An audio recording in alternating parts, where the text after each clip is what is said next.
O livro de Filipenses já começa de forma diferente. Antes mesmo de qualquer grande instrução, antes de qualquer correção mais direta, o que aparece diante de nós é uma relação viva, profunda e cheia de afeto. Logo nas primeiras linhas do capítulo 1 do livro de Filipenses, a câmera da narrativa se abre para uma carta que nasce em meio à limitação humana, mas transborda vida espiritual. Paulo e Timóteo se apresentam como servos de Cristo Jesus, e essa maneira de começar não é pequena. O apóstolo não entra aqui destacando primeiro sua autoridade, como em outros momentos mais tensos. Ele entra com a linguagem de quem pertence totalmente a Cristo e escreve a um povo com quem tem laços reais, antigos e preciosos. Em seguida, o olhar da carta se volta para os destinatários. Todos os santos em Cristo Jesus que estão em Filipos, juntamente com bispos e diáconos. A igreja aparece diante de nós como uma comunidade concreta, organizada, viva, espalhada numa cidade real do mundo romano, sustentada não por prestígio humano, mas por sua união com Cristo. E então Paulo pronuncia aquela bênção que já anuncia o clima de toda a carta: graça e paz, não como mera formalidade, mas como o solo espiritual sobre o qual tudo o que virá depois será construído. A graça vem de Deus Pai e do Senhor Jesus Cristo, a paz também. E desde o início, Filipenses nos faz entender que a vida da igreja não pode ser explicada apenas por vínculos humanos. Ela nasce da ação de Deus. A partir daí, o texto muda de tom e fica ainda mais pessoal. Paulo passa da saudação para a memória. Ele diz que dá graças ao seu Deus por tudo o que se recorda daqueles irmãos. Não é uma lembrança fria, distante e protocolar. É memória carregada de amor e de história. Podemos imaginar o apóstolo, longe dali, talvez cercado por vigilância, limitação e incerteza quanto ao futuro, e ainda assim, quando pensa nos filipenses, o que brota dele não é tristeza, mas gratidão. Ele se lembra deles e ora por todos com alegria. Essa palavra é essencial já no início da carta. A alegria de Filipenses não nasce da facilidade das circunstâncias, mas da presença de Cristo e da obra de Deus na vida do seu povo. Essa alegria tem uma causa muito concreta no próprio texto. Paulo diz que os filipenses cooperaram no Evangelho desde o primeiro dia até agora. E aqui a carta nos leva a enxergar que essa igreja não era apenas uma plateia que escutava mensagens apostólicas. Era uma comunidade que andava ao lado da obra, sustentava, participava, carregava junto o peso e a missão do Evangelho. Desde o primeiro momento em que aquela igreja surgiu, houve parceria real. Não uma simpatia superficial por Paulo, mas envolvimento verdadeiro com a causa de Cristo. Esse ponto é importante porque a expressão cooperação no Evangelho vai além de amizade pessoal. Ela inclui comunhão espiritual, apoio prático, fidelidade doutrinária e participação ativa na missão. Paulo não está elogiando apenas carinho humano. Ele está reconhecendo que os filipenses entraram, de fato, no avanço do Evangelho. É por isso que Paulo pode afirmar com tanta segurança que aquele que começou boa obra neles há de completá-la até o dia de Cristo Jesus. A frase não surge como um pensamento solto. Ela nasce exatamente dessa lembrança da caminhada da igreja. Paulo vê sinais reais da graça de Deus entre eles, e por isso tem convicção de que a obra não ficará incompleta. Deus iniciou, Deus sustenta e Deus conduzirá essa obra até o fim. O horizonte aqui já não é apenas o presente da igreja em Filipos, mas o dia de Cristo, o momento final em que tudo será consumado diante do Senhor. Então, logo no começo da carta, a comunidade é colocada dentro de uma história maior. Deus começou algo nela, e Deus a está conduzindo em direção ao futuro final de Cristo. Mas Paulo não fala isso como alguém distante. Ele deixa claro que é justo sentir isso a respeito deles, porque os traz no coração. A linguagem agora se torna ainda mais íntima. Os filipenses não ocupam apenas espaço em sua memória, ocupam espaço no seu coração. E então ele explica por quê. Tanto nas suas prisões quanto na defesa e confirmação do Evangelho, todos eles participaram com ele da graça. A relação entre Paulo e essa igreja foi forjada na missão, no sofrimento e na fidelidade. Eles não estiveram presentes apenas nos dias fáceis. Participaram com ele, inclusive, quando o evangelho custava caro. Nesse momento, o cenário da carta se ilumina com mais força.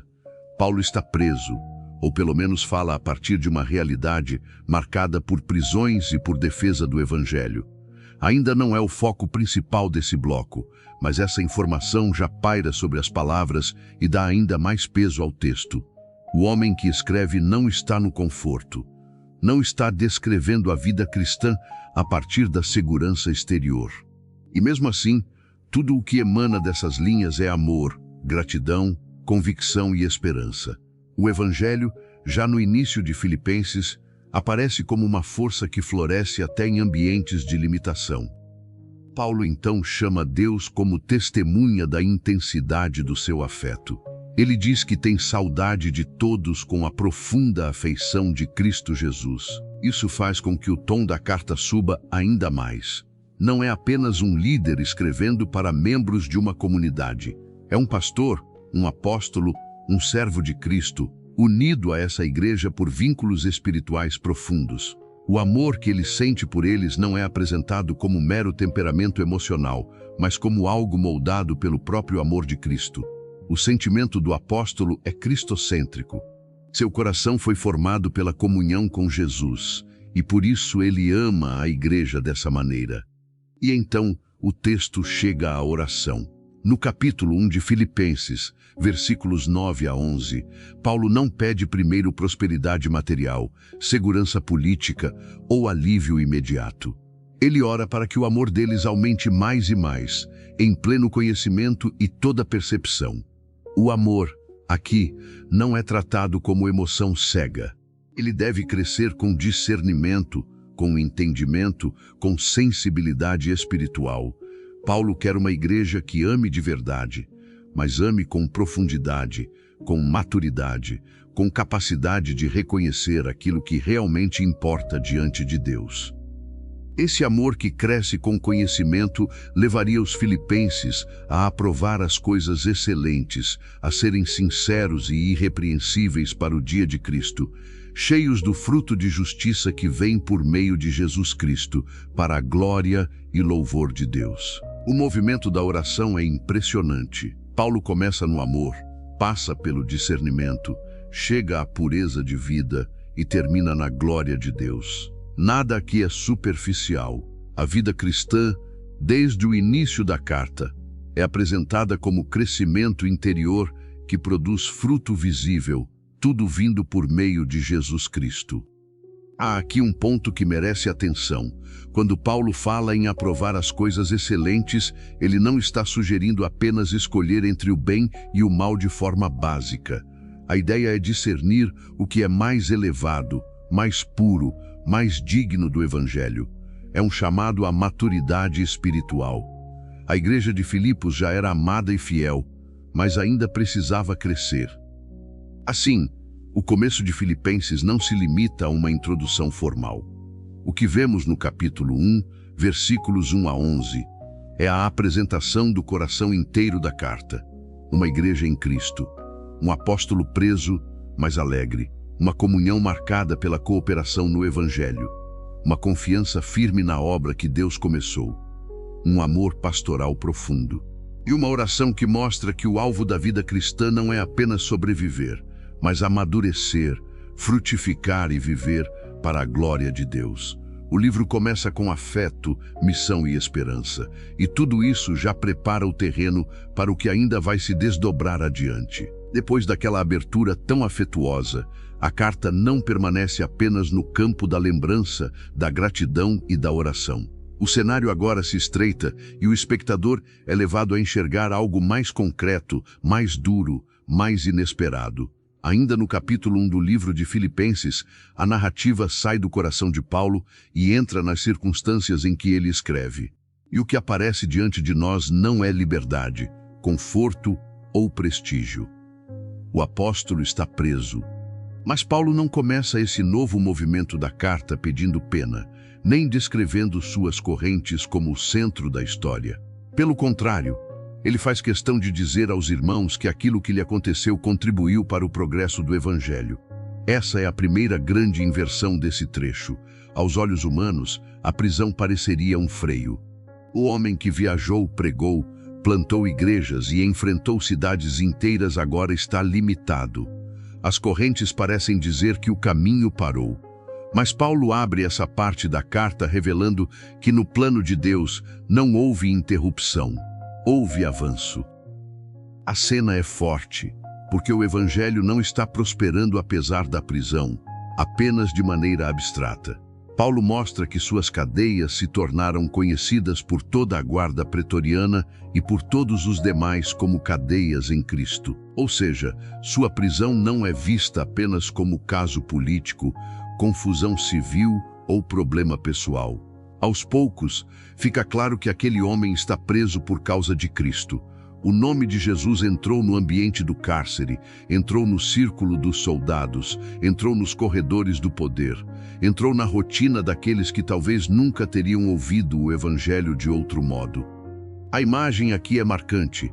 Enquanto as correntes prendem o corpo do apóstolo, o testemunho dele atravessa portas, ecoa entre guardas e alcança gente que, em outras circunstâncias, talvez estivesse longe demais da mensagem.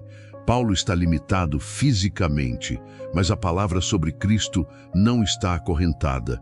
O que parecia derrota se transforma em palco. O que parecia silêncio se transforma em anúncio. E o texto segue mostrando outro efeito inesperado dessa prisão. Muitos dos irmãos, fortalecidos no Senhor por causa das cadeias de Paulo, passaram a falar a palavra com mais coragem e sem temor.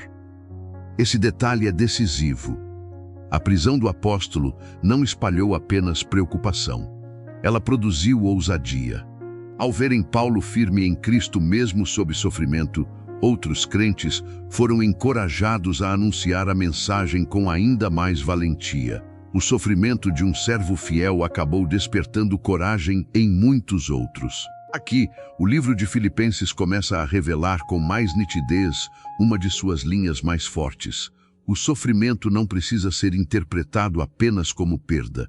Em muitos casos, é exatamente ali que a fidelidade cristã se torna mais visível. Paulo não romantiza as correntes, mas também não se deixa definir por elas.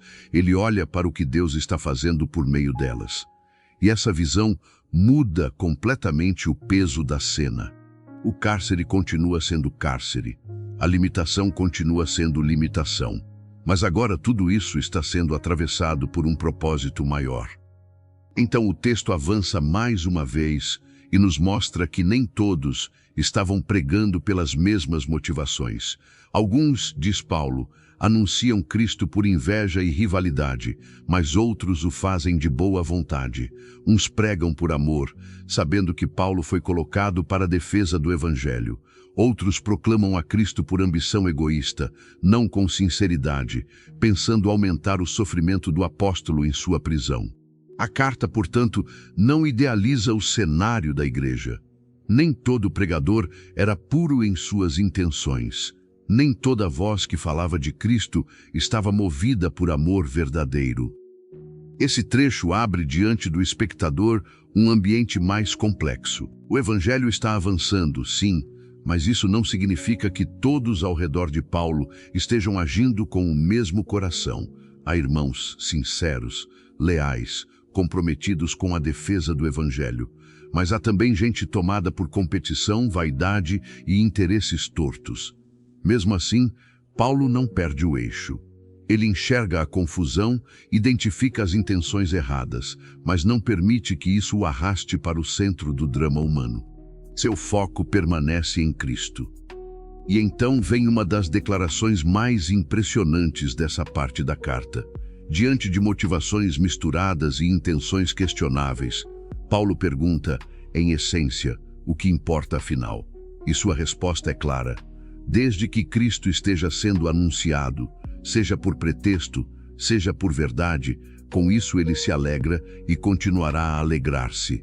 Essa frase não significa que Paulo aprove intenções pecaminosas como se fossem irrelevantes. O que ela mostra é outra coisa. Seu amor por Cristo e pelo avanço do Evangelho é tão grande que nem mesmo a maldade de alguns consegue apagar sua alegria quando o nome de Jesus continua sendo proclamado. Aqui existe um ponto que pode confundir e precisa ser entendido com cuidado. Paulo não está dizendo que motivação não importa ou que toda pregação é igualmente saudável. Ao longo de suas cartas, ele combate falsos ensinos e denuncia distorções do Evangelho com firmeza. O que acontece em Filipenses é que, neste caso, o conteúdo anunciado ainda é Cristo, embora alguns o façam com intenções erradas. O problema aqui é principalmente de motivação, não necessariamente de outra mensagem. Por isso, Paulo consegue se alegrar com o fato de Cristo continuar sendo anunciado. Essa postura revela uma maturidade espiritual impressionante. Paulo não mede a realidade apenas pelo que sente, nem pelo que perde, nem pelo que sofre pessoalmente. Ele mede tudo a partir da centralidade de Cristo. Se o nome de Cristo está sendo conhecido, se o Evangelho está alcançando novos ambientes, se a igreja está ganhando coragem para falar, então há motivo real para a alegria. Não uma alegria superficial, nem uma alegria cega, mas uma alegria sustentada pela convicção de que Deus continua governando a história mesmo quando seu servo está preso. Assim, o capítulo 1, versículos 12 a 18, amplia a visão do espectador sobre toda a carta. Filipenses não é o relato de um homem abatido tentando manter ânimo. É o testemunho de alguém que enxerga o agir soberano de Deus dentro da adversidade. As correntes continuam visíveis. A oposição continua real. As intenções tortas de alguns continuam dolorosas. Mas nenhuma dessas coisas assume o trono. Cristo permanece no centro. E enquanto Cristo permanece no centro, Paulo consegue olhar para a própria prisão e dizer, em vez de fracasso, progresso. Em vez de silêncio, anúncio. Em vez de derrota, avanço. Depois de mostrar que suas correntes não impediram o avanço do Evangelho, Paulo conduz a carta para dentro do seu próprio coração. O foco agora já não está apenas no efeito externo da prisão, mas na forma como ele enxerga sua própria vida diante de Cristo. Ainda no capítulo 1 do livro de Filipenses, versículos 19 a 30, o espectador deixa de olhar apenas para as circunstâncias ao redor de Paulo e passa a ouvir o que sustenta esse homem por dentro. Paulo diz que tudo aquilo resultará em libertação por meio das orações dos irmãos e da provisão do Espírito de Jesus Cristo. A cena é importante porque ele não se vê isolado. Mesmo preso, Paulo se entende cercado pela intercessão da igreja e sustentado pelo Espírito. O apóstolo não está confiando em força pessoal, nem em resistência psicológica, nem em heroísmo humano. Sua esperança repousa em duas realidades: o povo de Deus orando e o Espírito de Cristo agindo. Em seguida, Paulo abre sua expectativa mais profunda. Seu anseio e esperança são que em nada será envergonhado, mas que, com toda ousadia, como sempre, também agora, Cristo será engrandecido no seu corpo, quer pela vida, quer pela morte. Aqui o texto sobe de intensidade. Paulo não coloca no centro a própria sobrevivência. O alvo principal não é escapar, ser absolvido ou recuperar a liberdade. O grande desejo dele é que Cristo seja exaltado. Seu corpo, agora preso, ameaçado e vulnerável, ainda pertence a esse propósito maior. Seja continuando vivo, seja entregando a própria vida, o que ele quer é que Cristo apareça como grande. Então chega uma das declarações mais densas e mais memoráveis de toda a carta. Para mim, o viver é Cristo e o morrer é lucro. Essa frase não surge como efeito poético. Ela nasce dentro de um contexto real de prisão, julgamento e possível condenação. Paulo não está falando de um ideal distante. Ele está olhando para a possibilidade concreta da morte e, ainda assim, afirma que sua vida inteira já foi absorvida por Cristo. Viver, para ele, não é apenas existir, respirar ou seguir em frente. Viver é Cristo. Cristo é o centro, o sentido, a direção e a razão da sua existência. E se morrer significa estar com Cristo, então até a morte deixa de ser derrota final e passa a ser ganho. A carta então nos coloca diante de um conflito interior muito humano e ao mesmo tempo profundamente espiritual. Paulo diz que, se continuar vivendo na carne, isso significará fruto do seu trabalho. Mas ele também reconhece que não sabe o que escolher. De um lado, partir e estar com Cristo é incomparavelmente melhor. De outro, permanecer vivo é mais necessário por causa da igreja. O texto não apresenta Paulo como alguém sem afeto pela vida, nem como alguém fascinado pelo sofrimento. Ele fala como um servo que ama Cristo acima de tudo e ama a igreja com sinceridade. O dilema não é entre vida boa e vida ruim. O dilema é entre estar com Cristo, o que é melhor para ele, e continuar servindo a igreja, o que é melhor para os irmãos. Esse trecho torna a cena ainda mais vívida. Podemos imaginar Paulo preso, limitado, talvez sem saber qual será o desfecho do seu caso, e ainda assim pensando menos no próprio alívio e mais no bem espiritual do povo de Deus. Ele chega à convicção de que permanecerá e continuará com eles para o progresso e alegria da fé. Seu olhar, mais uma vez, sai de si mesmo e se volta para a igreja. Mesmo quando fala de vida e morte, Paulo não gira em torno do próprio destino. Ele pensa em fruto, crescimento, progresso e alegria para os outros. Aqui existe um ponto importante. Quando Paulo fala em libertação, alguns entendem como livramento final e salvação plena diante de Deus. Outros entendem como libertação concreta da prisão. O contexto permite perceber pelo menos essa tensão. Mas o mais importante no trecho é que Paulo não coloca sua segurança final nas decisões humanas. Seja qual for o desfecho imediato, sua confiança permanece em Deus, nas orações da igreja e na ação do Espírito de Jesus Cristo. Depois dessa janela para o interior do apóstolo, a carta muda novamente de direção. Paulo sai do seu conflito pessoal e volta o olhar com força para os irmãos de Filipos. Ele diz que o comportamento deles deve ser digno do Evangelho de Cristo. A partir daqui, a linguagem ganha peso coletivo. A igreja não deve apenas admirar a firmeza de Paulo, deve viver de forma coerente com a mensagem que recebeu. O Evangelho não é apenas algo para crer intelectualmente. É um padrão de vida, uma cidadania espiritual, uma maneira de permanecer no mundo. Paulo explica o que isso significa. Ele quer, esteja presente ou ausente, ouvir que os filipenses permanecem firmes em um só espírito, lutando juntos com uma só alma pela fé do Evangelho. A imagem é a de uma comunidade unida, estável, consciente da batalha em que está inserida. Não se trata de uma fé isolada, individualista, desconectada. A igreja deve aparecer como um corpo que permanece firme, lado a lado, movido pela mesma esperança e pela mesma verdade. Em meio às pressões externas, o Evangelho exige firmeza. Em meio às lutas, exige unidade. E Paulo acrescenta algo decisivo: eles não devem se assustar em nada com os adversários. A oposição é real, há resistência, há hostilidade, há quem tente intimidar a igreja. Mas o medo não deve governar os discípulos de Cristo. Para os adversários, essa firmeza dos crentes se torna sinal de perdição. Para os fiéis, sinal de salvação. E isso da parte de Deus. A igreja, portanto, não é chamada a viver protegida de todo conflito, mas a permanecer firme dentro dele. Então o texto chega a uma das afirmações mais fortes desse bloco. Aos filipenses foi concedido, por amor de Cristo, não somente crer nele, mas também sofrer por ele. O sofrimento aqui não aparece como acidente estranho, nem como prova de abandono divino. Ele aparece dentro da lógica da graça. Não apenas a fé, mas também o sofrimento por Cristo é apresentado como algo concedido.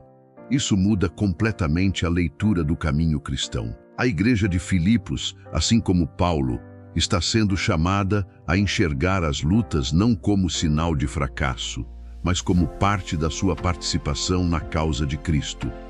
Esse é um dos pontos mais delicados e mais ricos do trecho. Paulo não glorifica a dor por si mesma, nem incentiva uma busca artificial por sofrimento. O que ele ensina é que, quando o sofrimento vem por causa da fidelidade a Cristo, ele não deve ser lido como derrota espiritual.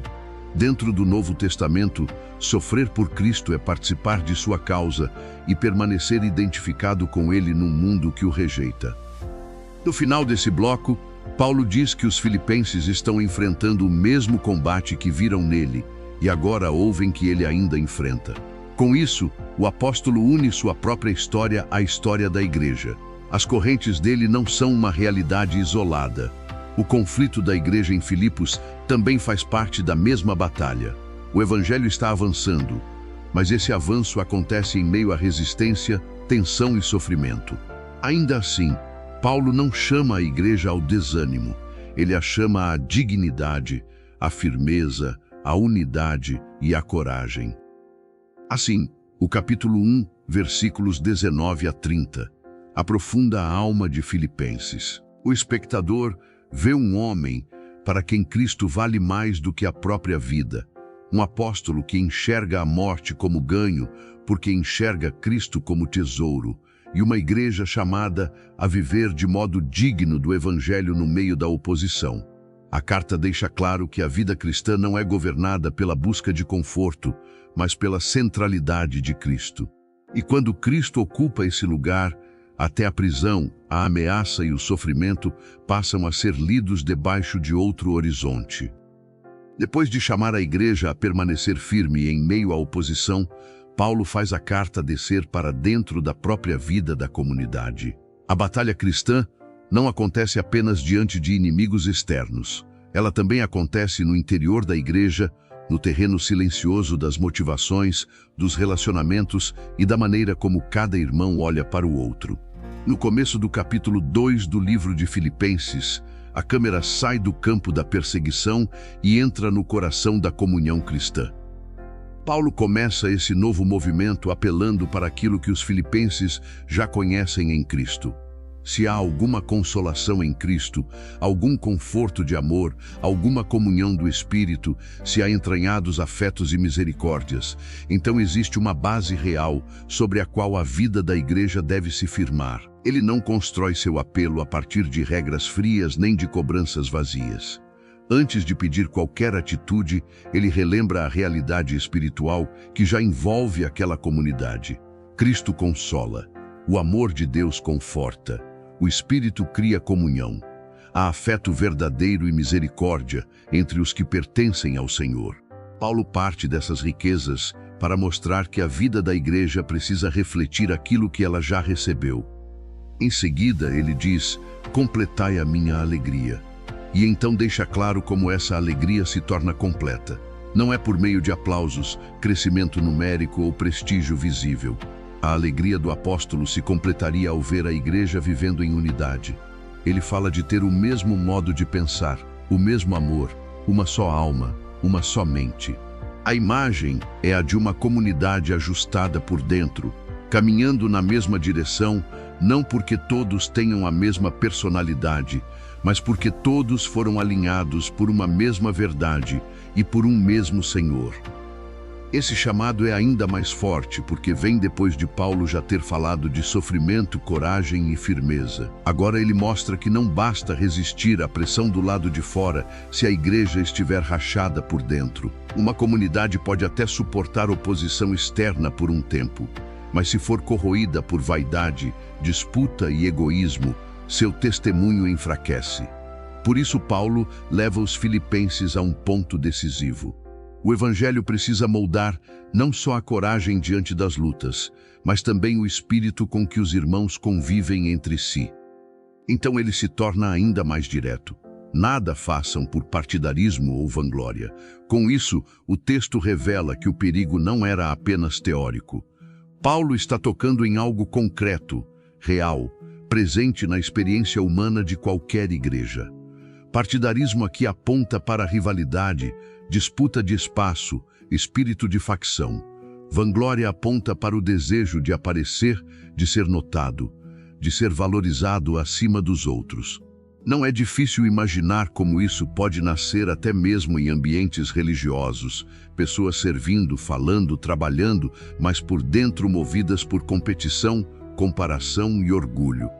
Paulo não deixa espaço para suavizar esse problema. Em vez disso, ele coloca diante da igreja outro caminho, em humildade, considerando cada um os outros superiores a si mesmo. A frase é forte porque atinge exatamente o centro da natureza humana caída. O impulso do coração costuma ser proteger a própria posição, defender a própria importância, exigir reconhecimento. Mas Paulo descreve uma lógica oposta. A maturidade cristã aparece quando o crente aprende a descer, a servir, a abrir mão da centralidade de si mesmo e a olhar para o outro com honra e consideração. A cena, nesse ponto, muda completamente de tom. Já não vemos apenas uma igreja chamada a resistir diante de perseguidores.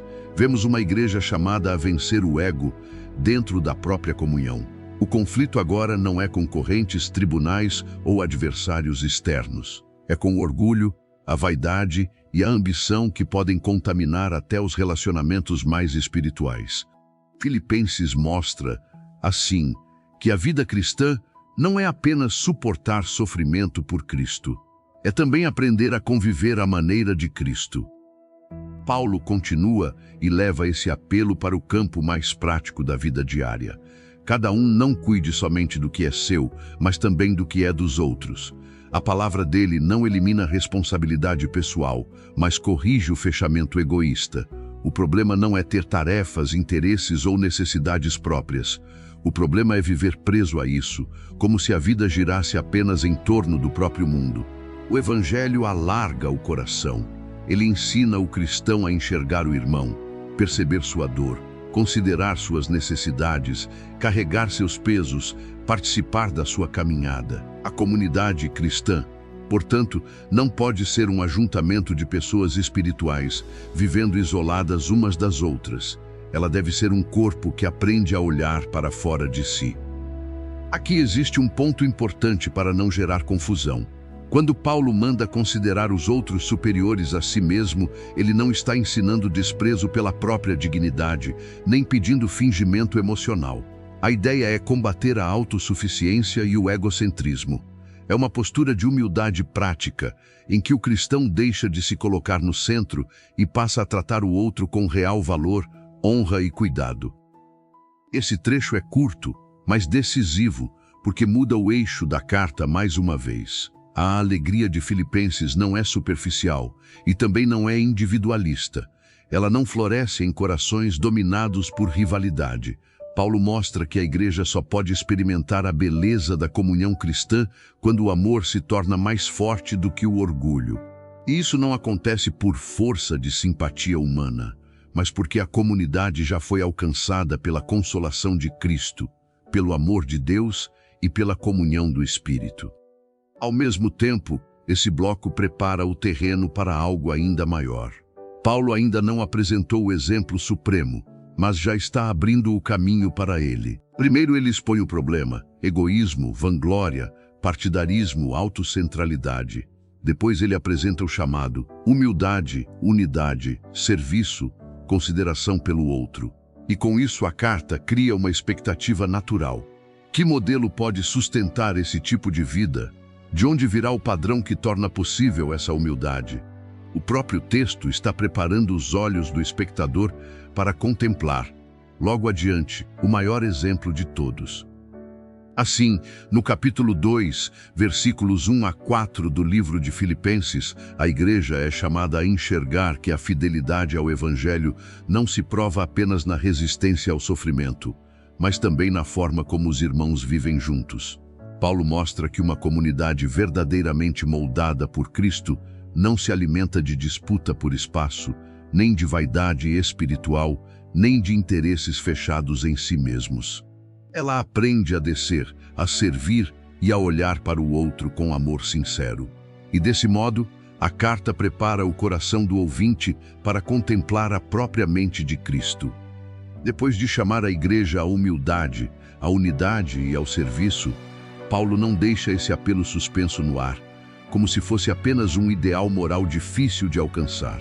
Ele faz algo muito maior.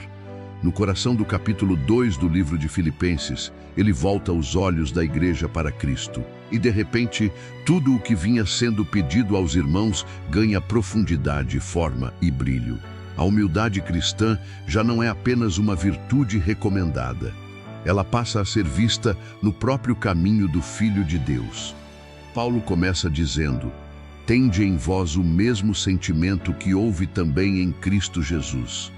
Com essa frase, a carta nos conduz para o centro mais alto de Filipenses. O que vem a seguir não é uma teoria solta sobre grandeza espiritual. É a revelação do padrão de Cristo. A mente que a igreja deve cultivar, o modo de pensar que deve moldar seus relacionamentos, sua postura e sua vida, já apareceu de maneira perfeita em Jesus. Então o texto sobe para uma altura impressionante. Paulo diz que Cristo Jesus, subsistindo em forma de Deus, não julgou como usurpação o ser igual a Deus. A narrativa começa, portanto, não na fraqueza da manjedoura, nem na dor do Calvário, mas na glória.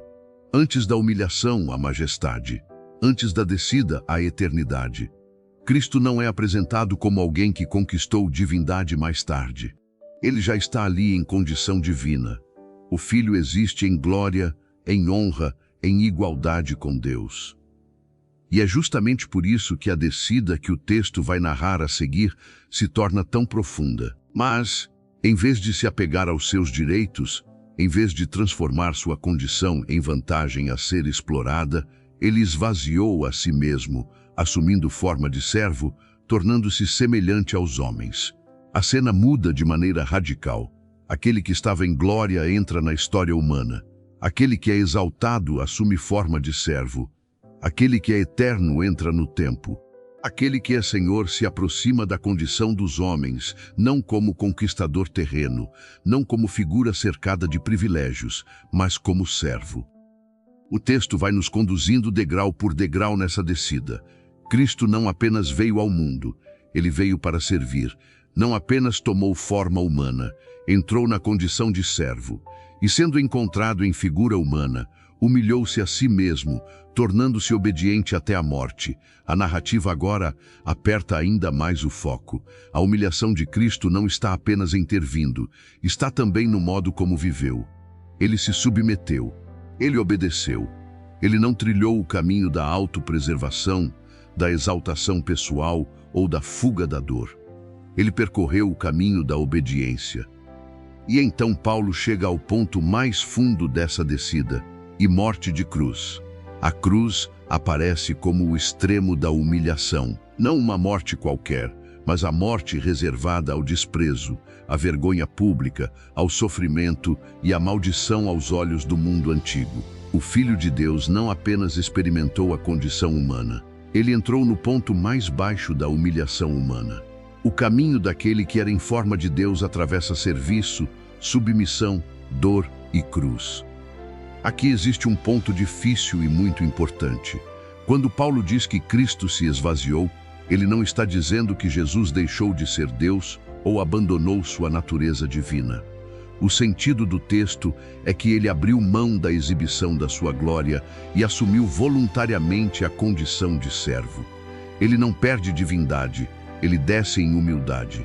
O esvaziamento acontece pela encarnação e pelo serviço, não por deixar de ser quem ele é. Essa explicação é importante porque Paulo não está diminuindo Cristo. Ele está mostrando a grandeza do seu amor e da sua obediência.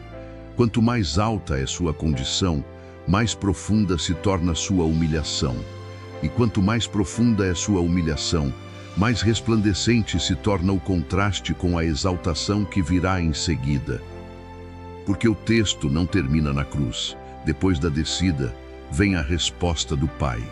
Por isso também Deus o exaltou sobremaneira e lhe deu o nome que está acima de todo nome.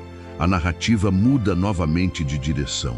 Não uma morte qualquer, mas a morte reservada ao desprezo, à vergonha pública, ao sofrimento e à maldição aos olhos do mundo antigo. O Filho de Deus não apenas experimentou a condição humana, ele entrou no ponto mais baixo da humilhação humana.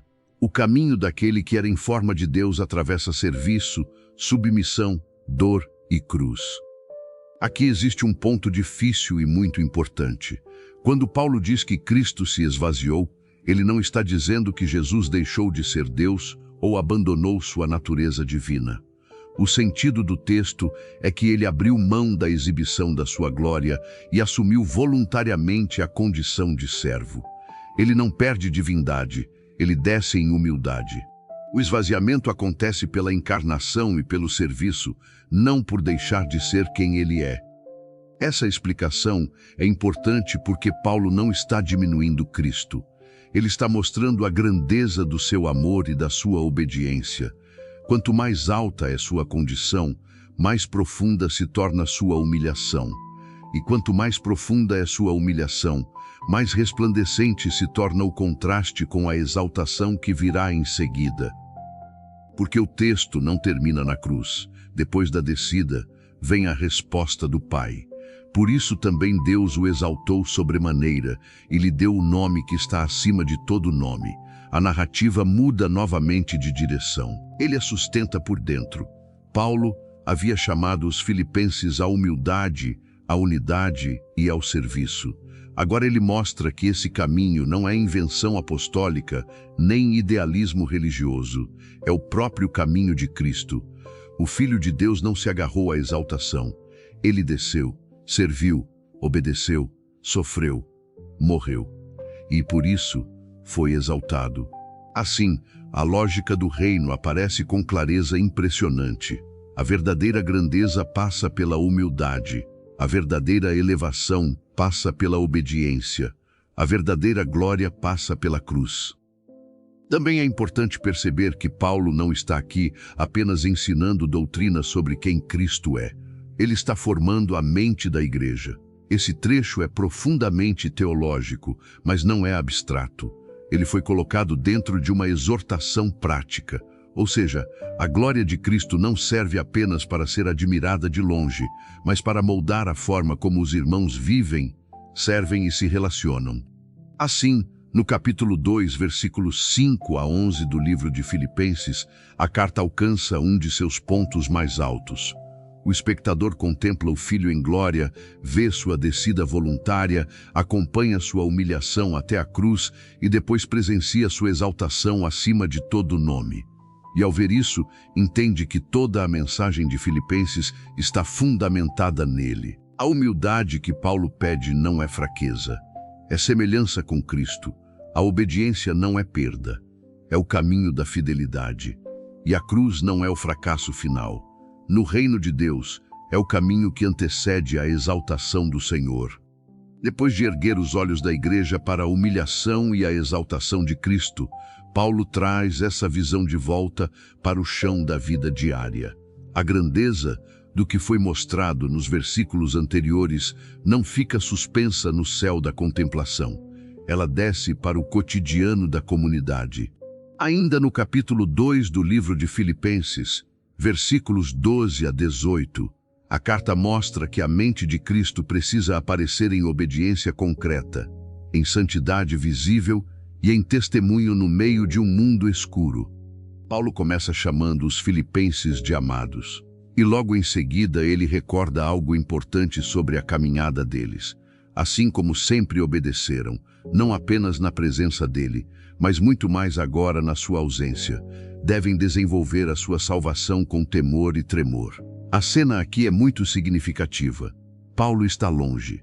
Ele não está ao lado da igreja para acompanhar, corrigir, encorajar de perto.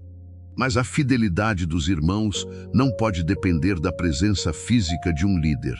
A vida cristã deles precisa continuar firme mesmo quando o apóstolo está ausente. O evangelho já lançou raízes e agora essa fé precisa amadurecer diante de Deus.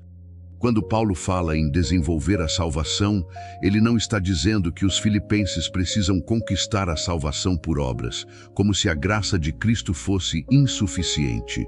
O movimento do texto é outro. Aquilo que Deus já operou neles deve agora se desdobrar na vida prática, no comportamento, nas escolhas, na perseverança e na reverência. A salvação recebida em Cristo precisa aparecer na forma como a igreja vive. Esse é um ponto essencial. Desenvolver a salvação não significa produzir a própria redenção por esforço humano. Significa levar até as últimas consequências, na vida concreta, a obra que Deus já começou. Por isso Paulo fala de temor e tremor, não como pânico servil, mas como reverência sincera diante da santidade de Deus e da seriedade da vida cristã. E então ele dá a razão dessa exortação, porque Deus é quem opera em vós, tanto o querer como o realizar, segundo a sua boa vontade. Essa frase sustenta tudo. A responsabilidade da igreja é real, mas ela não caminha sozinha. Por trás da obediência dos filipenses está a ação do próprio Deus. Ele opera no íntimo, ele move a vontade, ele fortalece a prática. A vida cristã, portanto, não é esforço vazio, nem disciplina sem graça. É resposta humana à ação viva de Deus. A igreja obedece porque Deus está operando nela. A carta então avança da base espiritual para o comportamento visível. Paulo diz: fazei tudo sem murmurações nem discussões. O que ele pede aqui é profundamente prático. Depois de falar da mente de Cristo, da humildade e da obediência, ele toca em atitudes comuns da convivência diária. Murmuração corrói a comunhão. Discussões alimentadas por espírito carnal enfraquecem o testemunho. A igreja pode conhecer doutrina elevada e ainda assim adoecer por hábitos de língua, de coração e de relacionamento. Por isso Paulo leva o evangelho até o ambiente das reações mais comuns do dia a dia. A imagem aqui lembra o povo de Deus no deserto, marcado por queixas constantes e resistência ao caminho do Senhor. Em contraste com isso, a igreja de Filipos é chamada a seguir outra direção. Em vez de murmurar, deve obedecer. Em vez de viver em tensão destrutiva, deve mostrar uma vida transformada.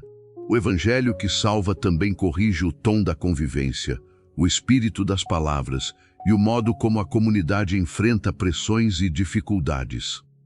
Paulo então mostra o propósito desse chamado, para que vos torneis irrepreensíveis e sinceros, filhos de Deus inculpáveis no meio de uma geração corrompida e perversa. A cena se amplia. A igreja não existe isolada. Ela vive dentro de um mundo moralmente torto, espiritualmente obscurecido, resistente à verdade.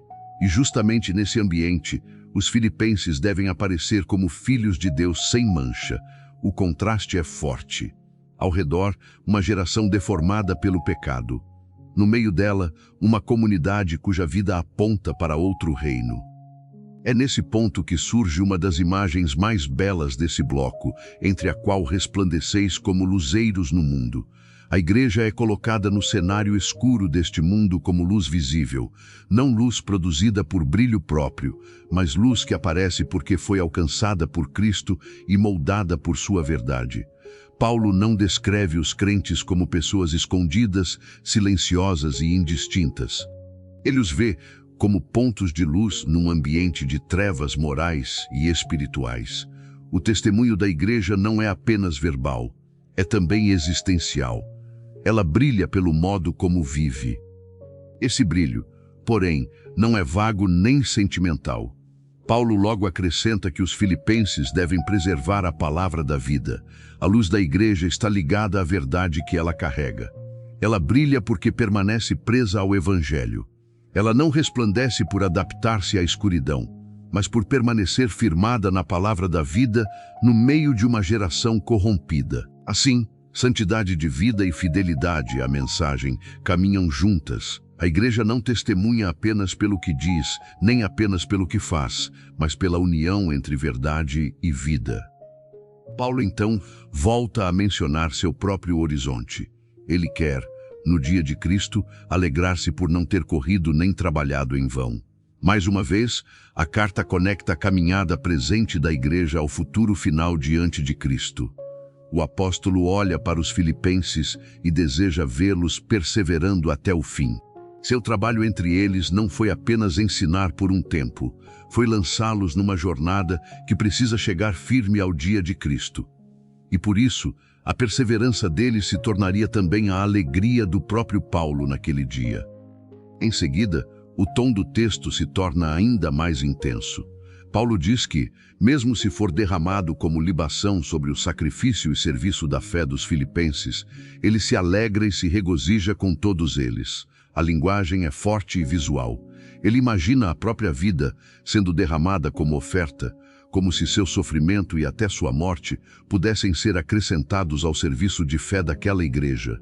Mesmo diante dessa possibilidade, a resposta dele não é desespero, é alegria. Não uma alegria superficial, mas a alegria de quem vê sentido espiritual até no próprio esvaziamento por amor a Cristo e ao povo de Deus.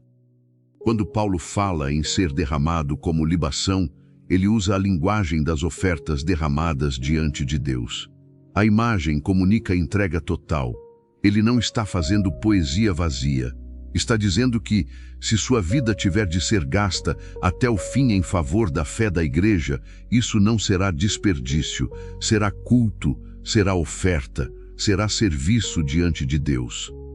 E então, de forma impressionante, ele convida os filipenses a participarem dessa mesma alegria. Alegrai-vos igualmente vós também, e regozijai-vos comigo. A carta mostra, assim, que a alegria cristã não depende de facilidade, conforto ou controle das circunstâncias. Ela pode coexistir com obediência séria, reverência, luta, sofrimento e até a perspectiva de morte, porque sua fonte não está na leveza do caminho, mas em Cristo, que opera em seu povo e dá sentido até às renúncias mais profundas. Assim, no capítulo 2, versículos 12 a 18 do livro de Filipenses, Paulo pega a grande visão de Cristo humilhado e exaltado e a traduz em vida diária. A igreja deve obedecer na ausência do apóstolo, desenvolver com reverência aquilo que Deus operou nela, abandonar a murmuração, viver de forma íntegra, permanecer presa à palavra da vida e brilhar como luz no meio de um mundo escuro. O Evangelho, aqui, não é apenas uma mensagem a ser admirada. É uma realidade que transforma o coração, a convivência, o testemunho e a perseverança até o fim. Depois de mostrar como a fé precisa aparecer em obediência, testemunho e perseverança, Paulo faz algo muito importante para a força da carta. Ele não deixa suas palavras apenas no campo dos princípios. Ele traz diante da igreja pessoas reais. Ainda no capítulo 2 do livro de Filipenses, versículos 19 a 30, a narrativa desce da exortação para a vida concreta, e o espectador passa a ver rostos, trajetórias e atitudes que encarnam aquilo que a carta vem ensinando desde o início. Paulo começa falando de Timóteo. Ele espera enviá-lo em breve, se o Senhor Jesus permitir, para que também ele se sinta animado ao receber notícias dos filipenses. A cena é simples, mas cheia de significado.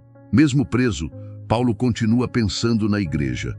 Ele continua organizando cuidado, acompanhamento e presença pastoral. E, no centro desse movimento, aparece Timóteo, não como um nome decorativo, mas como alguém em quem Paulo confia profundamente. Então o apóstolo faz uma afirmação fortíssima. Ele não tem ninguém com espírito igual ao de Timóteo, que sinceramente cuide dos interesses dos filipenses. Essa declaração abre uma janela para o caráter desse cooperador. Timóteo não aparece aqui como alguém apenas eficiente, inteligente ou útil em tarefas ministeriais. Ele aparece como alguém de coração alinhado, alguém que se importa de verdade com a igreja. O cuidado dele não é diplomático, nem estratégico, nem superficial, é sincero. Paulo explica isso com ainda mais clareza ao dizer que todos buscam os seus próprios interesses, e não os de Jesus Cristo. A frase é pesada e revela o ambiente humano em que o Evangelho avança. Nem todos os que circulam em torno da obra estão movidos pelo mesmo espírito. Há muitos olhando para si, para suas vantagens, para seus próprios projetos. Em contraste com isso, Timóteo é apresentado como um homem que prioriza os interesses de Cristo. E nesse contexto, cuidar verdadeiramente da igreja é uma das formas mais concretas de buscar aquilo que pertence a Cristo. A carta, portanto, nos mostra que o serviço cristão não é definido apenas por atividade, mas por intenção e amor real. Timóteo se destaca porque seu coração está ajustado à causa de Cristo e ao bem do povo de Deus. Ele não entra em cena como celebridade apostólica. Ele entra como servo fiel, com disposição genuína de carregar o peso do cuidado pastoral. Em seguida, Paulo lembra que os filipenses já conhecem o caráter aprovado de Timóteo. Ele serviu com Paulo no Evangelho como filho ao lado do pai. A linguagem aqui é profundamente relacional. Não se trata apenas de parceria funcional. Há laço, formação, convivência, trabalho lado a lado. Timóteo foi moldado no serviço, na missão e na caminhada com o apóstolo. A imagem é a de uma fidelidade amadurecida no tempo. Ele não surgiu de repente. Seu valor foi sendo provado na prática do Evangelho. Por isso, Paulo espera enviá-lo assim que vir o que acontecerá com sua própria situação, confiando também que ele mesmo em breve irá. Mais uma vez, a carta deixa ver o contexto da prisão, da incerteza e da espera. Mas mesmo dentro dessa limitação, Paulo continua articulando o cuidado da igreja. Filipenses mostra assim que a obra de Deus não depende de um único homem isolado. Ela é sustentada por cooperadores fiéis, servos preparados, relacionamentos forjados no Evangelho. Mas o texto não para em Timóteo. Paulo então volta o olhar para Epafrodito, e a forma como o apresenta já diz muito. Meu irmão, cooperador, companheiro de lutas, e vosso mensageiro e auxiliar nas minhas necessidades. Cada expressão acrescenta uma camada ao retrato desse homem. Irmão, porque compartilha da mesma fé. Cooperador, porque participa da mesma missão. Companheiro de lutas, porque não esteve presente só nos momentos tranquilos. Mensageiro dos filipenses, porque representa a própria igreja junto a Paulo. Auxiliar nas necessidades do apóstolo, porque não levou apenas palavras, levou cuidado concreto. Epafrodito aparece, então, como ponte viva entre Paulo e a igreja de Filipos. Mas essa ponte custou caro. Paulo diz que ele tinha muitas saudades de todos os filipenses e estava angustiado porque eles souberam que ele havia adoecido. A cena aqui ganha calor humano. Epafrodito não está sofrendo apenas por causa da doença. Ele sofre também porque sabe que a igreja ficou aflita por sua causa.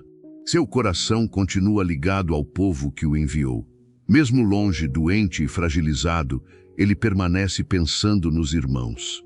E Paulo confirma, de fato, ele esteve doente e quase morreu. A carta não esconde a gravidade. Epafrodito não enfrentou um mal-estar leve nem uma dificuldade pequena. Ele chegou perto da morte. O serviço cristão, nesse caso, não foi romântico nem confortável. Custou força, saúde e quase custou a própria vida. Mas Paulo acrescenta que Deus teve misericórdia dele, e não apenas dele, mas também do próprio Paulo, para que não tivesse tristeza sobre tristeza. O texto deixa o espectador sentir o peso emocional do momento. Se Epafrodito tivesse morrido, isso teria ferido profundamente o apóstolo. A misericórdia de Deus, portanto, não toca apenas o enfermo, mas também o coração de quem o ama. Paulo então diz que o envia com maior urgência, para que os filipenses se alegrem ao vê-lo novamente e ele mesmo fique menos preocupado. E aqui percebemos algo importante: esse trecho não é um intervalo burocrático dentro da carta, ele é parte da mensagem. Porque tudo o que Paulo vinha ensinando sobre humildade, serviço, amor e consideração pelo outro agora está diante da igreja em carne e osso. Timóteo e Epafrodito não são detalhes periféricos. Eles são exemplos vivos do tipo de caráter que o Evangelho produz. Então Paulo manda que os filipenses recebam Epafrodito no Senhor com toda a alegria e honrem homens como ele. Essa exortação é muito significativa. A igreja precisa saber reconhecer quem realmente deve ser honrado. Não os orgulhosos, não os que buscam destaque, não os movidos por vanglória, mas os que se gastam pela obra de Cristo. Honrar homens assim é aprender a valorizar aquilo que o próprio Evangelho valoriza. A razão vem logo em seguida, porque por causa da obra de Cristo, ele chegou às portas da morte, arriscando a vida para suprir o que faltava no serviço que os filipenses prestavam a Paulo. Epafrodito é apresentado como alguém que se expôs por amor a Cristo, por amor ao apóstolo e por fidelidade à igreja. O risco que ele correu não foi imprudência vazia, mas entrega sincera na obra do Senhor. O Evangelho, portanto, não forma apenas pessoas que falam sobre serviço.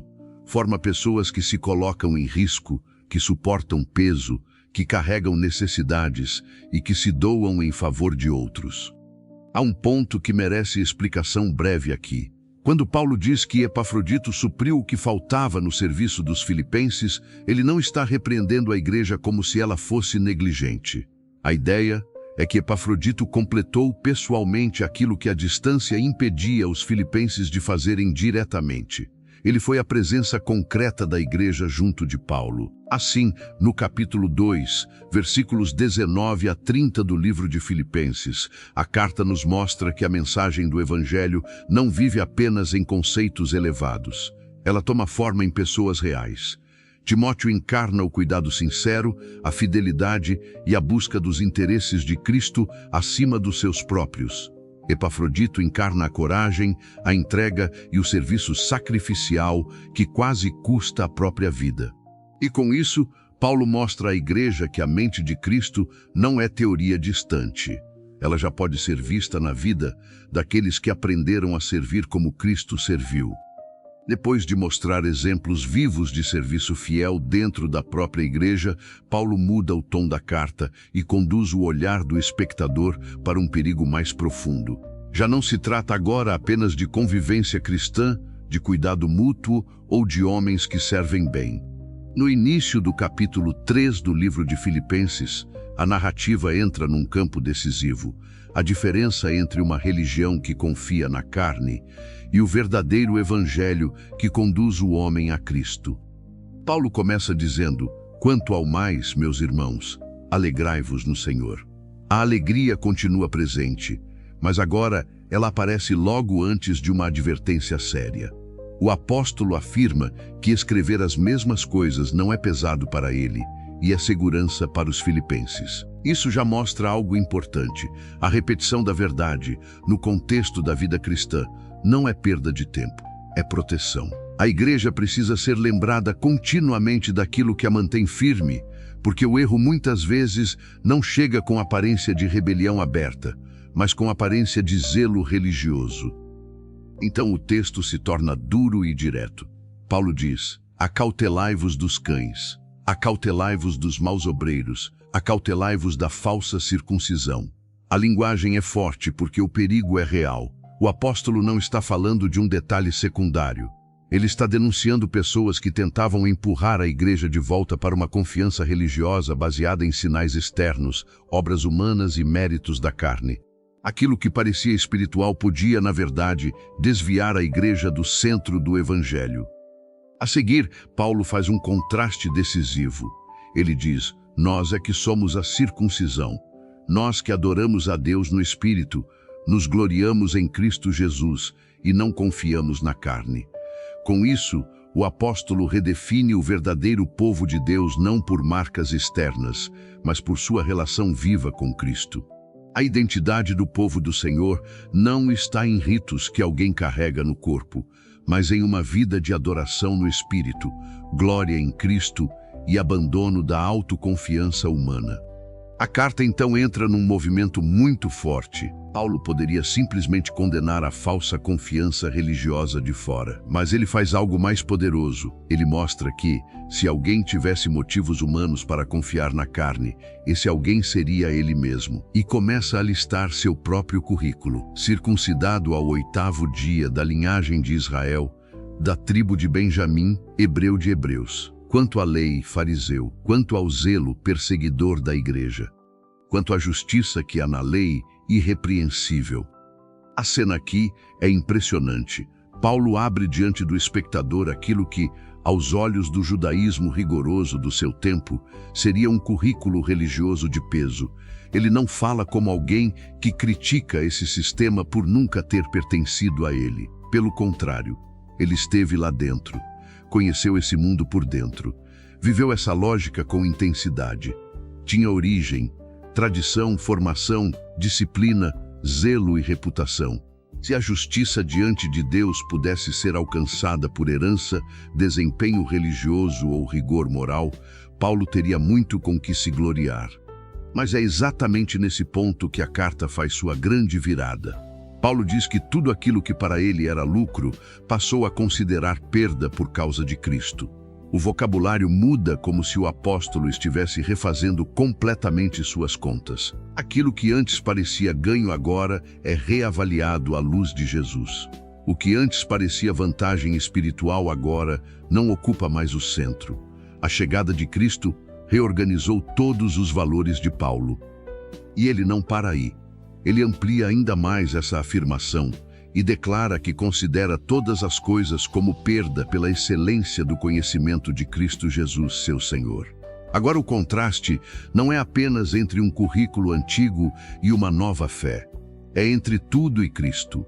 Tudo o que antes parecia valioso, tudo o que poderia servir de base para orgulho, tudo o que o homem tenta usar para se apresentar justo diante de Deus, perde seu brilho quando comparado à excelência de conhecer a Cristo. A linguagem de Paulo se torna ainda mais forte. Por amor de Cristo, ele sofreu a perda de todas essas coisas e as considera como refúgio para ganhar a Cristo e ser achado nele. O centro do texto agora já não é o passado religioso do apóstolo, mas sua nova posição.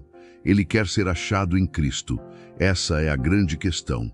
Não parecer justo diante dos homens, não ostentar méritos espirituais, não exibir uma identidade religiosa respeitável, mas ser encontrado em união com Cristo. Então Paulo explica o que isso significa. Ele não quer uma justiça própria, derivada da lei, mas aquela que vem mediante a fé em Cristo, a justiça que procede de Deus e se baseia na fé. Aqui o Evangelho aparece com toda clareza. O homem não é aceito diante de Deus por construir sua própria justiça. Ele é aceito por receber, pela fé, a justiça que vem de Deus em Cristo. O centro da salvação não está no desempenho humano, mas na graça divina. Esse é o ponto mais importante deste trecho. Paulo não está desprezando a lei de Deus como se ela fosse má em si mesma. O problema está em usar a lei como base de justificação, como se o homem pudesse, por seu próprio mérito, se tornar justo diante de Deus. A crítica de Paulo não é a santidade da lei, mas a confiança da carne. O que ele destrói aqui é a ideia de que tradição, zelo, disciplina religiosa ou esforço moral podem substituir Cristo. Mas o texto ainda avança mais. Paulo mostra que ganhar a Cristo não é apenas receber uma nova posição jurídica diante de Deus. É entrar numa relação viva de conhecimento, comunhão e transformação. Ele diz que quer conhecer Cristo e o poder da sua ressurreição e a comunhão dos seus sofrimentos, conformando-se com ele na sua morte, para, de algum modo, alcançar a ressurreição dentre os mortos. A cena muda novamente de profundidade. Conhecer Cristo, aqui, não é apenas saber coisas sobre Ele, é partilhar de sua vida, de seu poder e até de seu caminho de sofrimento.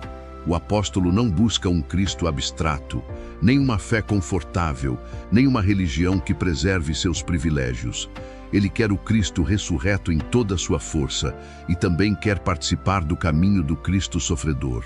O Evangelho, portanto, não oferece apenas perdão. Ele introduz o crente numa união tão profunda com Cristo que o faz participar de sua vida, de seu poder e de sua forma de caminhar. Também há aqui um ponto que precisa ser entendido com equilíbrio. Quando Paulo fala em alcançar a ressurreição dentre os mortos, ele não está demonstrando dúvida sobre a fidelidade de Deus, como se a salvação fosse incerta no sentido de Cristo falhar. O tom do texto mostra humildade e reverência. Paulo fala como quem continua avançando, perseverando e esperando o cumprimento final da obra de Deus, não como alguém apoiado em presunção carnal. Assim, no capítulo 3, versículos 1 a 11 do livro de Filipenses, a carta entra em confronto direto com a falsa segurança religiosa. O espectador vê Paulo abrir mão, diante de Cristo, de tudo aquilo que antes sustentava sua identidade religiosa. Herança, tradição, reputação, zelo e justiça própria perdem valor diante da excelência de conhecer Jesus. E com isso o livro deixa claro que o verdadeiro ganho não está em parecer justo, nem em acumular sinais externos de religião, mas em ganhar a Cristo, ser achado nele e receber, pela fé, a justiça que vem de Deus. Depois de declarar que tudo perdeu valor diante da excelência de conhecer a Cristo, Paulo impede que alguém entenda mal suas palavras, como se ele já tivesse chegado ao fim da jornada. A carta continua avançando, e agora o foco deixa de ser apenas aquilo que ele abandonou para mostrar aquilo que ainda está perseguindo. No restante do capítulo 3 do livro de Filipenses, versículos 12 a 21, o espectador vê que a vida cristã não é uma experiência de acomodação espiritual, mas uma caminhada em movimento, marcada por perseverança, discernimento e esperança. Paulo começa dizendo que não alcançou tudo isso ainda, nem foi aperfeiçoado. Essa afirmação é muito forte, porque vem justamente de alguém que acabou de descrever sua entrega total a Cristo, sua renúncia da justiça própria e seu desejo profundo de conhecer o poder da ressurreição e a comunhão dos sofrimentos do Senhor. Mesmo assim, ele não fala como quem chegou ao ponto final. Ele se apresenta como alguém que ainda prossegue.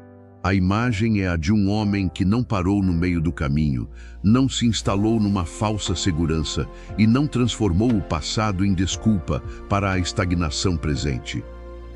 Ele diz que prossegue para conquistar aquilo para o que também foi conquistado por Cristo Jesus. A frase carrega um peso precioso. Paulo corre porque antes foi alcançado. Ele avança porque primeiro foi tomado por Cristo. Sua perseverança não nasce de ambição vazia nem de esforço independente. Ela nasce do fato de que Cristo o encontrou, o chamou e o tomou para si. Assim, a caminhada cristã aparece aqui como resposta à graça. O crente não corre para ser visto por Cristo, mas porque já foi alcançado por Ele. Em seguida, Paulo reforça essa ideia com humildade. Ele diz aos irmãos que não julga havê-lo alcançado. Mais uma vez, ele se recusa a assumir a postura de quem já completou a carreira, mas então apresenta a atitude que define sua caminhada. Uma coisa faz, esquecendo-se das coisas que para trás ficam e avançando para as que diante dele estão, prossegue para o alvo, para o prêmio da soberana vocação de Deus em Cristo Jesus. A cena agora é a de um corredor inteiramente concentrado. O passado não o governa. Nem vitórias antigas o acomodam, nem fracassos antigos o paralisam. Seus olhos estão postos adiante. Essa linguagem de corrida e alvo dá ao texto um senso de direção muito forte. A vida cristã não é retratada como círculo repetitivo, nem como simples conservação religiosa. Ela é uma marcha orientada para frente. Há um alvo, há um prêmio, há uma vocação que vem do alto, da parte de Deus, em Cristo Jesus. Paulo quer que a igreja entenda que seguir a Cristo é viver em avanço, em maturidade e em expectativa. O Evangelho não deixa o homem no mesmo lugar. Então o apóstolo amplia a exortação e diz que todos os que são maduros devem pensar assim. A maturidade, em Filipenses, não é exibicionismo espiritual nem sensação de superioridade. Maturidade é continuar avançando, é reconhecer que ainda há caminho pela frente. É não confundir experiência com perfeição final. E Paulo acrescenta que, se em alguma coisa os filipenses pensarem de modo diferente, Deus também lhes revelará isso. Há aqui firmeza, mas também serenidade pastoral. Ele conduz a igreja para a frente sem cair em um tom áspero ou impaciente. O importante é que todos caminhem segundo aquilo que já alcançaram. Esse detalhe é muito importante. Paulo não chama os irmãos a uma corrida desordenada, nem a uma busca por novidade incessante. Ele os chama a viver de forma coerente com a verdade que já receberam. A caminhada cristã avança, sim, mas não abandona o fundamento. O progresso espiritual não significa trocar o evangelho por outra coisa. Significa aprofundar-se nele, permanecer nele e viver cada vez mais à sua altura. A carta então muda novamente de foco e Paulo passa a tratar de exemplos. Ele pede que os filipenses sejam seus imitadores e observem os que andam segundo o modelo que receberam. Isso mostra que a vida cristã não é aprendida apenas por conceitos, mas também por exemplos visíveis. A igreja precisa olhar para homens fiéis, para trajetórias coerentes, para vidas moldadas pelo Evangelho.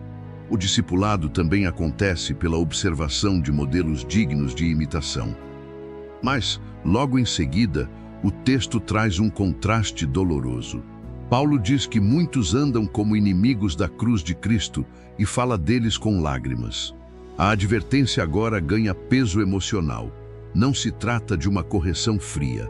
O apóstolo chora ao falar desses homens. Eles não são inimigos declarados da religião em geral.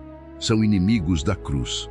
Isso significa que, de algum modo, sua forma de viver nega a lógica da cruz, rejeita o caminho da renúncia, da humildade e da submissão a Cristo. Paulo descreve esses homens com palavras severas. O fim deles é a perdição. O Deus deles é o ventre. A glória deles está na sua vergonha. E só pensam nas coisas terrenas. A imagem é a de pessoas governadas pelos próprios apetites, dominadas pelo imediato, presas ao que é terreno, incapazes de enxergar a realidade à luz de Cristo e do reino de Deus. Em vez de se conformarem à cruz, moldam a vida pelos desejos da carne. Em vez de olharem para cima, vivem curvados à terra. Em vez de buscarem a glória de Cristo, gloriam-se naquilo que deveria envergonhá-los. Esse é um ponto que precisa de explicação breve. Quando Paulo fala dos inimigos da cruz, ele pode estar incluindo pessoas que professavam algum tipo de religião, mas cuja vida negava o caminho de Cristo. O problema principal não é apenas doutrinário no sentido abstrato, mas existencial. São pessoas cuja direção de vida contradiz a cruz, porque vivem submetidas aos próprios apetites e fixadas nas coisas terrenas. Depois desse contraste sombrio, Paulo eleva novamente os olhos da igreja. Ele diz: a nossa pátria está nos céus, de onde também aguardamos o Salvador, o Senhor Jesus Cristo. Aqui a carta volta a abrir o horizonte. Em contraste com aqueles que só pensam nas coisas terrenas, os crentes são lembrados de sua verdadeira cidadania. Embora vivam no mundo presente, pertencem a outra realidade. Sua identidade mais profunda não é determinada por Roma, por Filipos, por status social ou por qualquer poder terreno. Eles pertencem ao céu. E isso muda a forma como vivem no presente. A imagem da cidadania aqui é especialmente forte, porque Filipos era uma colônia romana, um lugar onde o peso da identidade política e do pertencimento imperial tinha valor real. Paulo usa essa linguagem para mostrar que existe uma cidadania maior. A igreja vive na terra, mas pertence ao reino de Cristo. E dessa pátria celestial ela aguarda o Salvador. O olhar do cristão, portanto, não fica preso apenas ao agora.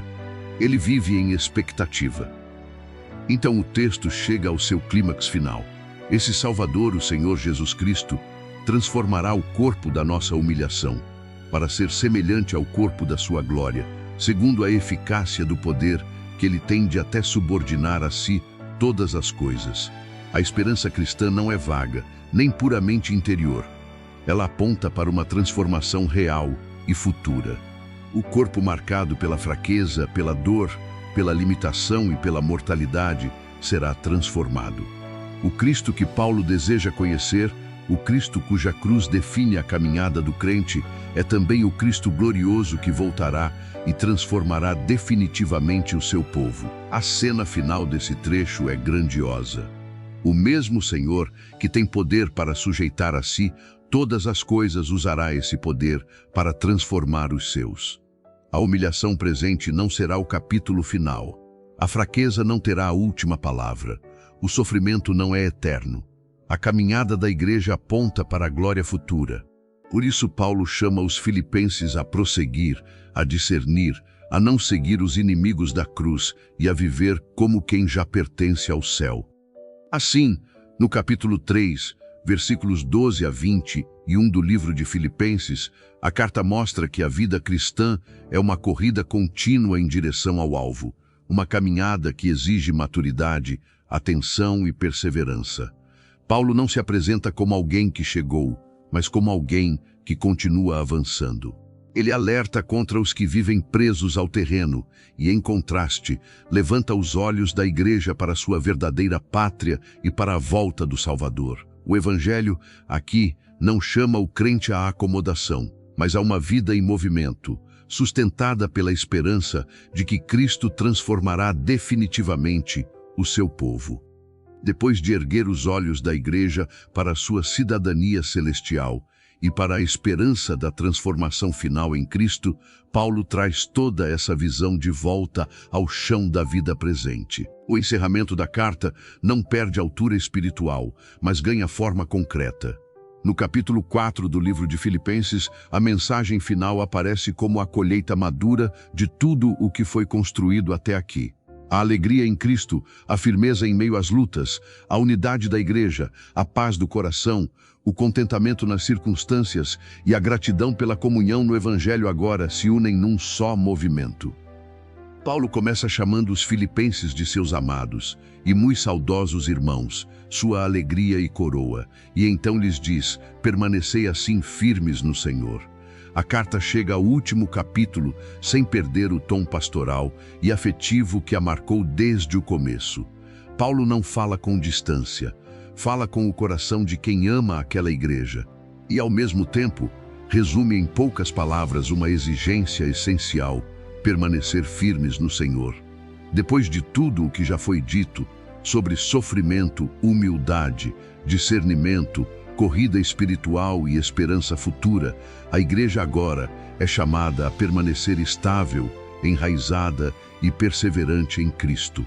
Logo em seguida, a carta entra num caso concreto. Paulo roga a Evódia e a Sintique que pensem concordemente no Senhor. A exortação à unidade, que antes apareceu em termos mais amplos, agora toca duas pessoas específicas da comunidade. O Evangelho não fica apenas no plano das ideias elevadas. Ele entra nas relações reais, nas tensões reais, nas feridas reais que podem surgir até entre irmãs fiéis. Paulo não expõe detalhes da divergência, mas deixa claro que a reconciliação importa. A unidade da igreja não é acessório. É parte do testemunho do Evangelho. Ele também pede a um fiel companheiro de jugo que as ajude, lembrando que essas mulheres lutaram ao lado dele no Evangelho, juntamente com Clemente e outros cooperadores, cujos nomes estão no livro da vida. A cena é importante porque mostra que o conflito não apaga o valor da história dessas irmãs. Elas participaram da obra, trabalharam pelo Evangelho, não são tratadas como descartáveis. Paulo as chama de volta à concordância sem apagar sua dignidade nem sua contribuição. Assim, a carta mostra mais uma vez que a maturidade cristã não ignora tensões, mas também não reduz pessoas à sua crise momentânea. Então vem uma das exortações mais conhecidas do livro: alegrai-vos sempre no Senhor. Outra vez digo, alegrai-vos. A alegria volta ao centro no encerramento da carta, mas agora com ainda mais força. Não como entusiasmo superficial, nem como fuga da dor, mas como uma disposição sustentada pelo Senhor.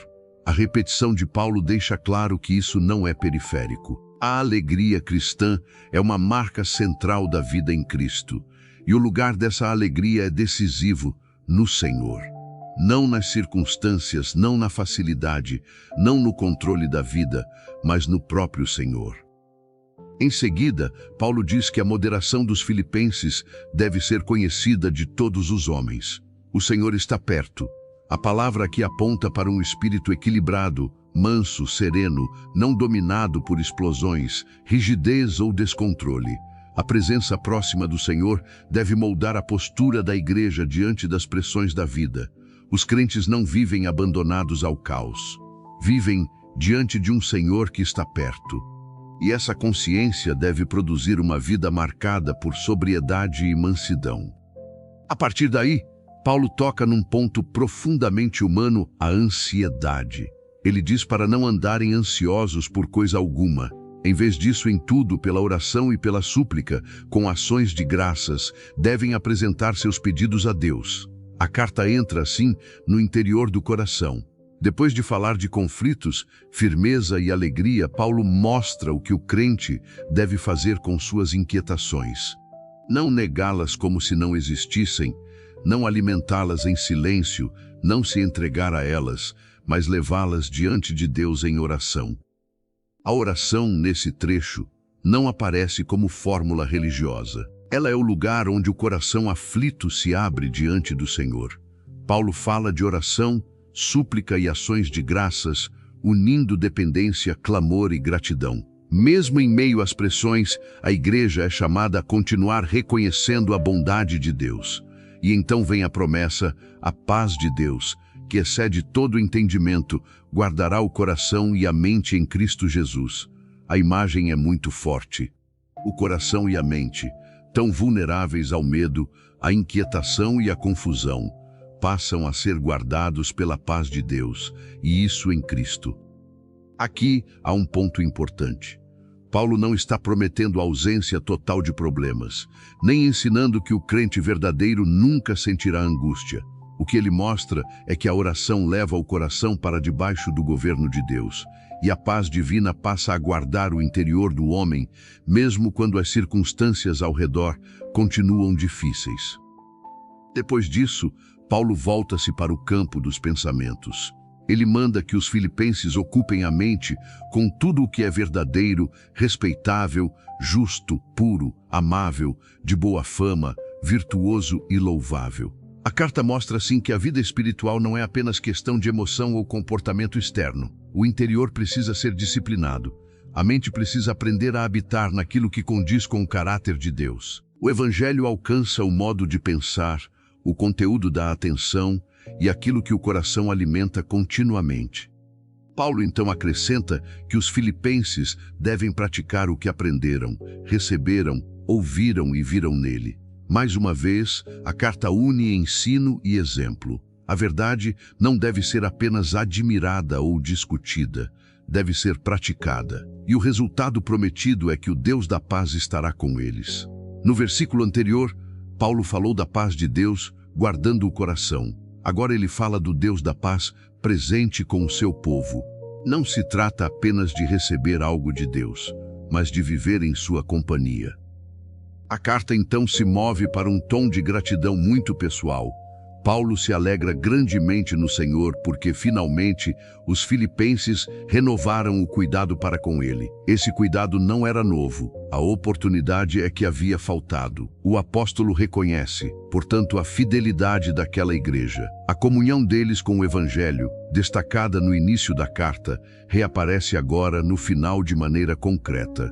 Eles não apenas amavam Paulo em palavras, eles se importavam com ele em ações. Mas Paulo faz questão de esclarecer algo. Ele não fala isso por necessidade, porque aprendeu a viver contente em toda e qualquer situação.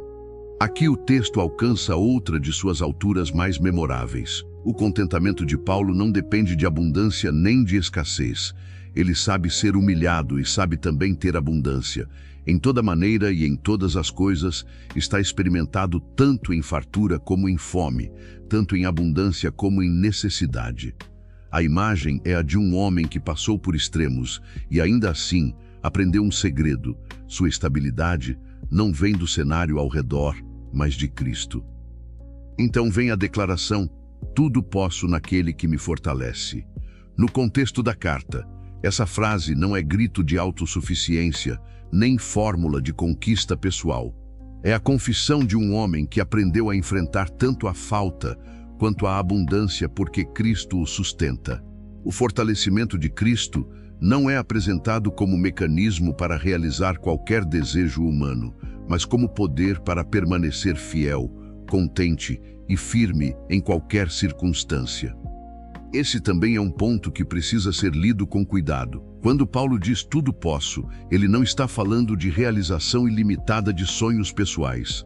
O contexto mostra que ele está falando da capacidade de suportar, atravessar e permanecer fiel em toda situação, porque sua força vem de Cristo. Mesmo assim, Paulo não diminui o valor da ajuda dos filipenses. Ele diz que fizeram bem em participar da sua tribulação. E então relembra que, no início do Evangelho, quando partiu da Macedônia, nenhuma igreja participou com ele no tocante a dar e receber, senão apenas os filipenses. Até mesmo em Tessalônica, enviaram o bastante para suas necessidades mais de uma vez. A carta, assim, fecha o círculo iniciado no primeiro capítulo. A parceria no Evangelho não foi teórica. Foi fiel, concreta, sacrificial e duradoura. Paulo deixa claro que não busca o donativo em si, mas o fruto que aumenta o crédito deles. Ele recebeu tudo e tem abundância. Está suprido, depois de receber de Epafrodito aquilo que veio dos filipenses, como aroma suave, sacrifício aceitável e aprazível a Deus. O apoio material da igreja é visto, portanto, como ato espiritual, como oferta diante do Senhor. O Evangelho transforma até mesmo a generosidade em culto. O cuidado com o servo de Deus, nesse contexto, não é mera ajuda humana. É expressão de comunhão com a obra de Cristo. Então Paulo pronuncia uma das promessas mais amadas da carta. O seu Deus, segundo a sua riqueza em glória, há de suprir, em Cristo Jesus, cada uma das vossas necessidades. A promessa nasce dentro da experiência de uma igreja generosa. Eles supriram Paulo, e Paulo aponta para o Deus que suprirá o seu povo. A fonte não é a riqueza humana, mas a riqueza em glória de Deus, em Cristo Jesus. Mais uma vez, tudo converge para Cristo. Nele a igreja recebe sustento, paz, contentamento e provisão. O encerramento final traz doxologia, saudações e um detalhe bonito. Os santos saúdam os filipenses, especialmente os da casa de César. Isso fecha a carta de modo quase silenciosamente grandioso. O Evangelho, que já havia avançado em meio às correntes, agora aparece alcançando até os ambientes ligados ao poder imperial. O nome de Cristo seguiu adiante. A prisão não o conteve. As estruturas humanas não o silenciaram. E a carta termina como começou, com a graça. A graça do Senhor Jesus Cristo seja com o espírito deles. Assim, no capítulo 4, versículos 1 a 23 do livro de Filipenses, a carta reúne todas as suas linhas principais e as entrega à igreja em forma madura e prática. Permanecer firme no Senhor, buscar reconciliação, alegrar-se sempre, vencer a ansiedade pela oração, guardar a mente no que é santo, praticar o que foi recebido, aprender contentamento em toda situação, valorizar a parceria no Evangelho, confiar na provisão de Deus. Filipenses termina mostrando que uma vida centrada em Cristo produz exatamente isso: firmeza, paz, maturidade, generosidade e alegria perseverante em meio às pressões da vida. Assim chegamos ao fim da nossa jornada pelo livro de Filipenses. E quando esse livro termina, ele não deixa apenas ensinamentos soltos. Ele deixa diante de nós o retrato de uma vida transformada por Cristo. Uma vida que aprende a permanecer firme em meio às lutas, a cultivar humildade em vez de orgulho, a trocar a ansiedade pela oração, a viver com contentamento em qualquer circunstância e a seguir em frente com os olhos voltados para a eternidade. Se você chegou até aqui, eu quero te convidar a marcar este momento de aprendizado e reflexão espiritual. Comente aqui embaixo, não apenas por engajamento, mas como um testemunho sincero do que Deus falou ao seu coração. Escreva assim: eu entendi a mensagem de Filipenses. Quero viver uma vida centrada em Cristo. Esse comentário não é apenas uma frase. É uma declaração de quem entendeu que o Evangelho não é teoria, não é aparência religiosa e não é emoção passageira. É uma nova vida. É aprender que viver é Cristo. É perceber que a verdadeira alegria não depende das circunstâncias. É descobrir que a paz de Deus pode guardar o coração até nos dias mais difíceis. E é reconhecer que, acima de tudo, o maior ganho que alguém pode ter não está neste mundo, mas em conhecer Jesus de verdade. E eu te pergunto, o que mais falou com você ao longo desse livro? Foi a alegria de Paulo mesmo em meio às prisões? Foi o chamado à humildade e à unidade? Foi a revelação de Cristo, que se humilhou até a cruz e depois foi exaltado acima de todo nome? Foi o ensino sobre lançar diante de Deus a ansiedade? Ou foi a certeza de que nossa verdadeira pátria está nos céus? Compartilhe nos comentários. Seu testemunho pode fortalecer a fé de outras pessoas que também estão lutando para permanecer firmes. Eu oro para que essa jornada por Filipenses não termine aqui apenas como mais um vídeo assistido, mas como um marco espiritual na sua caminhada. Que você saia deste estudo com o coração mais rendido a Cristo, com a mente mais firme na verdade e com os olhos mais voltados para aquilo que realmente importa. Que o Senhor te ensine a viver com humildade, a andar com coragem, a confiar em sua provisão e a permanecer fiel até o fim. E se você ainda não entregou sua vida a Jesus de forma sincera, este é o momento de parar e pensar. Porque Filipenses nos mostra que Cristo é maior do que tudo, maior do que o orgulho humano, maior do que a justiça própria, maior do que o medo, maior do que a morte. Ele se humilhou, foi à cruz e foi exaltado, para que todo aquele que crê nele tenha vida. Então não endureça o coração. Reconheça sua necessidade, volte-se para Jesus com sinceridade e entregue a Ele a sua vida. Você pode dizer com fé: Senhor Jesus, eu reconheço que preciso de Ti. Entrego minha vida em Tuas mãos. Perdoa os meus pecados, muda o meu coração e me ensina a viver para a Tua glória. Quero Te conhecer, Te seguir e permanecer em Ti. Amém. Que o Senhor te abençoe, te guarde, fortaleça a sua fé e faça a mensagem de Filipenses permanecer viva dentro de você. E até o próximo vídeo, se Deus permitir.